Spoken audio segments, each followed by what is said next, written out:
The watch you're wearing at work is saying something about you.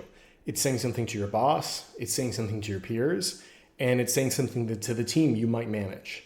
It may not be what you think it is. This is something that can cost you money, it can cost you promotion, and in the long run, it can even cost you your job. I'm not joking. I pulled in about a dozen scientific studies and data points into this video. I'm trying to get pretty scientific on this because it's a very subjective area where people have a lot of strong opinions that aren't really based in empirical evidence. And I'm trying to help you by guiding you with actual data. Let's get into it. First of all, watches are status signals. That may not be why you buy a watch. It may not be what got you into watches, but they are status signals. No matter what type of watch you're wearing, even not wearing a watch says something about you. The only watch that I consider a neutral status signal at this point in time is activity trackers, right? Garmin's, Apple Watches, whatever. Those show no status signaling. Other than that, any type of mechanical watch that you wear is a status signal.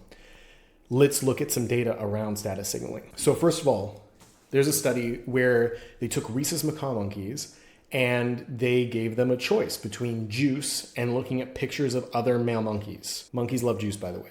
Anyways, what they found was that monkeys were willing to forego the juice and give up that sweet, tasty apple juice to be able to look at pictures of high status monkeys. That is crazy. Conversely, they found that these same monkeys needed to be paid in juice and actually overpaid in juice in order to be able to look at low status monkey pictures. That's incredibly interesting to me. The takeaway from that is that information about high-ranking individuals had measurable economic value to other primates. And it's the exact same things in humans. None of that has changed. The psychology is exactly the same. The expression of it is just a little bit different.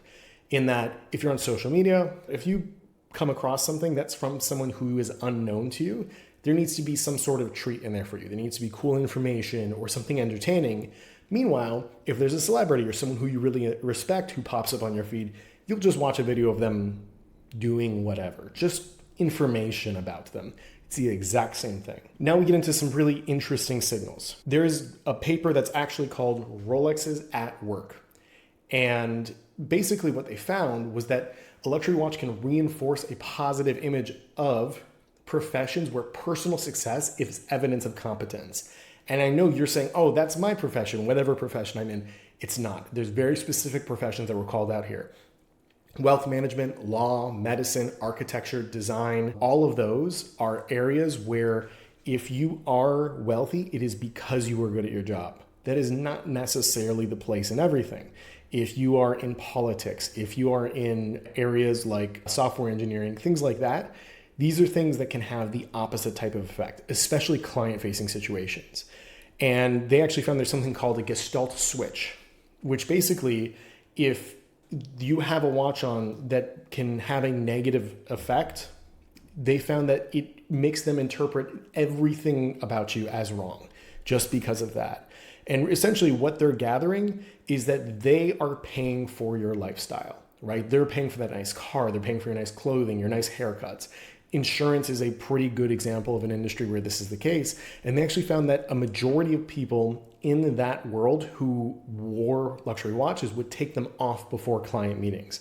That's not a place where you want to be. You don't want to be in a place where the thing you're wearing on your wrist is a liability to you. Additionally, there were 5 workplace studies I found that when a lower status employee signaled luxury consumption, higher status observers tended to infer greater competence, which is interesting. That's the exact opposite of what I would have expected, actually. On the other hand, when managers or CEOs displayed loud forms of luxury, lower status individuals reacted much more negatively. They inferred lower warmth. And they also found the effect change with brand prominence. So, for example, the monogram kind of stuff, those appear as impression management, and those are treated much more harshly than displays of like stealth wealth. That's something that can really affect your watch choices at work. In other words, the higher up you are, the more negatively seen luxury displays are. And a study that reinforces that is when people were applying for entry-level jobs, they found that if they had the applicants walk in and have a Tommy Hilfiger logo on their shirt compared to people who didn't, they ended up actually getting paid more, viewed as higher status, viewed as higher competence. And this is a Tommy Hilfiger logo. This isn't anything super crazy, Just that logo itself was giving them some form of competence treatment. There are some anti-signals though. We were talking about monkeys before. There's a study that found that capuchins, when they got paid less than their peers for the same work, they would actually stop cooperating with the researchers and begin rebelling. That is very interesting, and humans do the exact same thing. Again, the psychology is unchanged, but the expression of it is just a little bit different. And here's how it was different. People are less willing to cooperate with status signalers. They inferred that those status signalers were less pro-social, and they found that they preferred modest people when choosing partners for situations requiring cooperation. What do you do at work? You cooperate. People themselves also strategically would tone down their status displays when they wanted to appear more cooperative. That's really interesting to me. This is something that's ingrained in all of us. This is something that's built into you from millions of years of evolution, and it's something you should be aware of. That is a power to you if you're aware of it. Additionally, across 6 studies, people believe that displaying high status goods such as BMW or Tag Heuer would make them more attractive to prospective friends. But observers actually observed the opposite. People preferred making friends with people who were having neutral status goods as potential friends. And that's really interesting to me. You think a Rolex is going to get you attention and make you friends and give you a broader network. It is generally not going to do so. Again, the Seiko or the Apple Watch is something that's going to make you more friends than your Rolex. There was another study, and I love this one, where they actually viewed employees in a luxury store in Milan, and then they would have people walk into the store. So some of the people were wearing high heels and Rolexes and nice stuff, and some of them were wearing flip-flops. Some of them were wearing swatches. That was actually called out specifically in the study. And what was really interesting is the employees inferred higher status from the non-conforming, the swatch, the flip-flops employees than the people wearing the ultra high-end stuff. And essentially what those people are doing is they're realizing that those people, those guys and gals that are wearing the flip-flops and the swatches, they're beyond needing to prove themselves with luxury goods. So there's something very interesting there, which is at a certain point, luxury goods become an anti-signal. You are essentially saying that you need to prove yourself. Keep that in mind when you're choosing and selecting a watch for work. And I've also seen this myself. I've seen board members who are worth billions of dollars show up on board meetings. They're actually dressed up in suits and they're wearing a moon swatch. Right? And I still smile even thinking about that. It's pretty cool. Your immediate takeaway from that is that that person chose that. They could afford any watch. They could afford the MBMF. They could afford whatever, but they chose specifically the moon swatch, the plastic, because they liked it. And that is something that makes you view a person as very competent and also beyond these kind of mere mortal status seeking endeavors. There's many studies showing this. They found that people with greater cultural capital in a domain preferred less explicit signals because insiders could decode them while outsiders could not.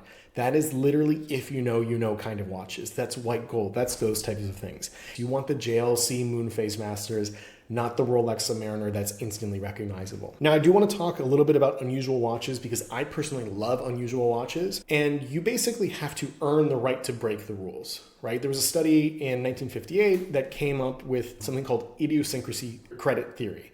And basically what that means is that people who break the rules are seen as higher status, but only if they can get away with it. An example was that college professors who wore t-shirts and jeans are actually perceived as higher status than college professors who wore suits to work. Now, in this day and age, when t-shirts and jeans are the norms, I would actually expect that may have even reversed. So in other words, going against the grain just a little bit can show off that you are, higher competence because effectively you're saying you're able to get away with it and those signals aren't so costly to you. But you got to keep it toned down a little bit. Right? Too much of that and it will be viewed as peacocking. It'll be viewed as overt status signaling. And again, people will view you as less cooperative. So that was a ton of data. What does that have to do with watches? How do I actually select my watch coming out of this? So there's a few things. Number one is you want to signal upwards, definitely not downwards and definitely not across. So what I mean by that is you want the CEO or the VP of engineering to recognize your watch. You don't want your peers to recognize your watch, and you definitely don't want the people working for you to recognize your watch. Those are things that are going to make them cooperate less than you. And also, your watch should be coded for the industry you're in.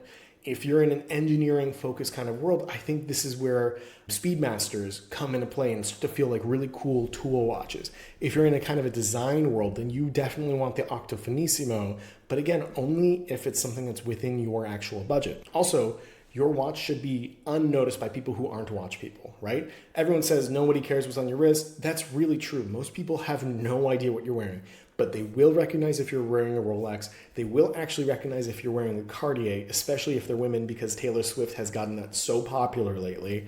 But they will have no idea what the JLC is that you have on your wrist. But your boss might, or the VP at your company who you report upwards to might. And that's something that's going to help you a lot when it comes to competence signaling. You probably shouldn't wear gold to work. Gold is something that anybody, regardless of what they know about watches, will recognize and they will see as a status signal. There's basically no upside I found to wearing gold to work. Now, two-tone is acceptable, but just keep in mind that you will be viewed as wearing something more flashy than if you're wearing steel. That's just the way it is. White gold you can probably get away with, but I would just steer clear of gold unless you're in a room that you're very comfortable with and you've known these people for a very long time and you know it's not going to harm the cooperation with you. Rolexes to work can be dangerous. This is so interesting to me because Rolexes have essentially become that middle manager watch.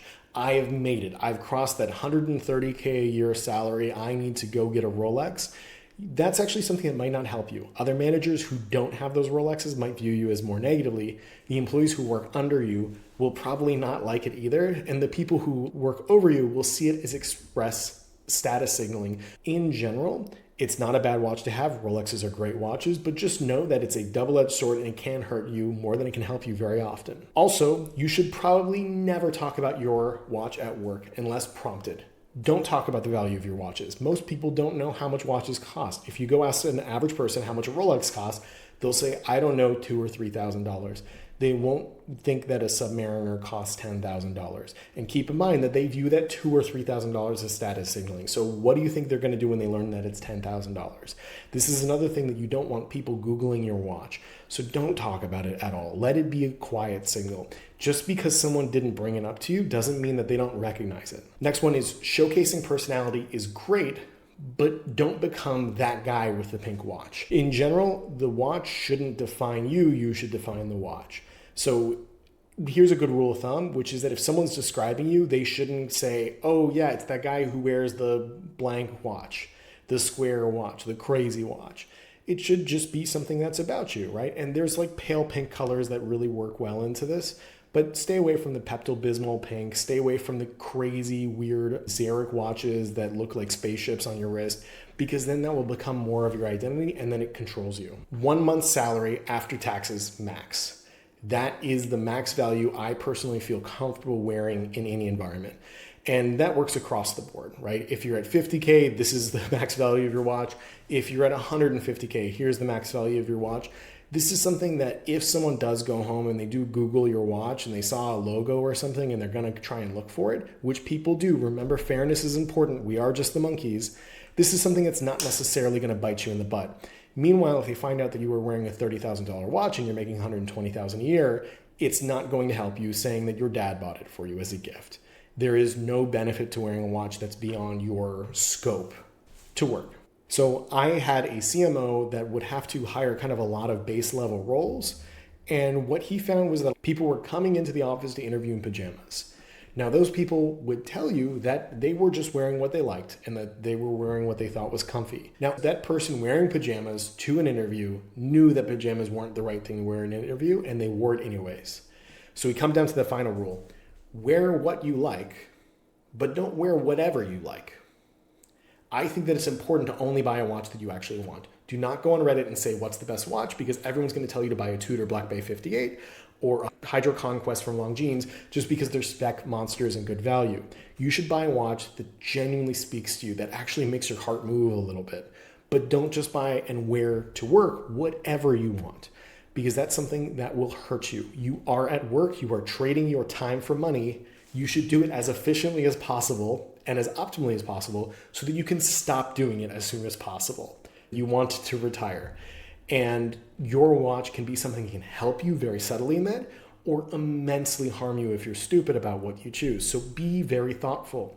Wear that crazy, dumb, fun watch on your own time where you aren't at the whims of other people's weird leanings and snippiness. So let's talk about some good watches for work that no matter what will not kick you in the butt.